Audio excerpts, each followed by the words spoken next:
बारिश जो कभी राहत लेकर आती है, वही अब कई राज्यों में आफत बन चुकी है।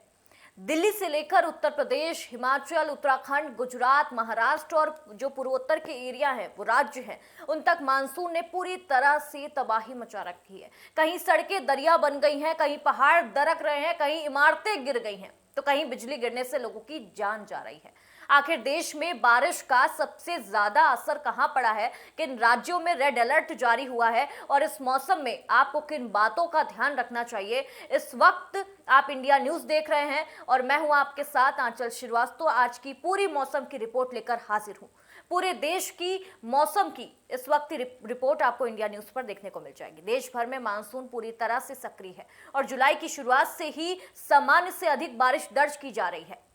भारतीय मौसम विभाग के मुताबिक पश्चिम विक्षोभ और सक्रिय मानसून जो ट्रफ है, उसकी वजह से उत्तर पश्चिम मध्य भारत के कई हिस्सों में लगातार बारिश से अत्यधिक भारी बारिश हो रही है और इसका जो असर है वो अब जनजीवन पर साफ दिखाई दे रहा है। दिल्ली एनसीआर, सबसे पहले राजधानी दिल्ली और एनसीआर की बात करते हैं। लगातार बारिश से कई इलाकों में जलभराव हो गया है। आईटीओ रिंग रोड और जो एनएच रोड है, द्वारका रोड है, पंजाबी बाग है, संगम विहार, नई दिल्ली रेलवे स्टेशन के आसपास जो यातायात घंटों प्रभावित रहे। रोहिणी में एक इमारत गिरने से 3 लोगों की मौत हो गई। दिल्ली नगर निगम और प्रशासन को जलभराव और पेड़ गिरने की दर्जनों शिकायत मिल रही है। हालांकि लगातार बारिश के बाद राजधानी की हवा काफी साफ दर्ज की गई है। उत्तर प्रदेश में भी हालात चिंताजनक है। आईएमडी ने पश्चिमी उत्तर प्रदेश के कई जिलों के लिए रेड अलर्ट जारी कर दिया है। बुलंदशहर, गाजियाबाद, शामली, कुशीनगर, संत कबीर नगर समेत कई जिलों में भारी बारिश और बिजली गिरने से घटनाएं सामने आ रही हैं। अलग अलग हादसों में कई लोगों की मौत हुई, जबकि कई जिलों में स्कूल भी बंद कर दिए गए हैं। उत्तराखंड और हिमाचल पहाड़ी राज्यों की बात करें तो खतरा और भी ज्यादा बढ़ा हुआ है। और देखिए, इन सब के बीच अगर आप घूमने का प्लान कर रहे हैं, कहीं जाने का प्लान कर रहे हैं, तो बिल्कुल मत करिएगा, सतर्क रहिएगा। उत्तराखंड में लगातार बारिश के कारण 100 से ज्यादा सड़कें बंद हो गई हैं। देहरादून, नैनीताल और जो टिहरी समेत कई जिलों में रेड अलर्ट जारी कर दिया गया है। वहीं हिमाचल प्रदेश के किन्नौर में भारी भूस्खलन हुआ है। पहाड़ों से मलबा गिरने से मकान क्षतिग्रस्त हुए हैं।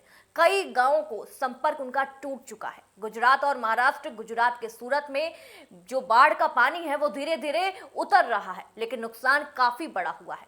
कई लोगों की मौत हो चुकी है इनमें, जबकि हजारों लोगों को सुरक्षित स्थानों पर पहुंचा दिया गया है।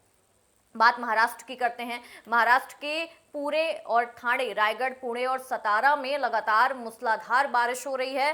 कई इलाकों में जलभराव, ट्रैफिक जाम और लोकल जो सेवाएं हैं वो बुरी तरह से प्रभावित हो गई हैं। पूर्वोत्तर भारत और कई राज्यों में भी बारिश ने मुश्किलें बढ़ा दी हैं। अरुणाचल प्रदेश में बाढ़ और भूस्खलन से सड़कें, जो पुल हैं, घर प्रभावित हुए हैं, पुल प्रभावित हुए हैं। असम के कई इलाकों में नदियां खतरे के निशान के करीब बह रही हैं।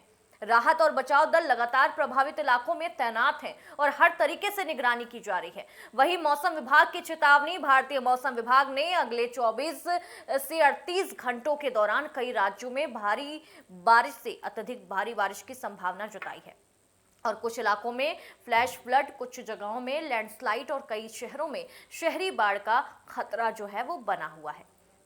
बारिश के दौरान क्या करें, मौसम विभाग की क्या एडवाइजरी है, उस पर कैसे नजर रखें। बिना जरूरत घर से बिल्कुल बाहर ना निकलें। जलभराव वाली सड़कों से बचें। तेज बहाव वाले नाले और जो पुल होते हैं उनके पार करने की कोशिश बिल्कुल ना करें।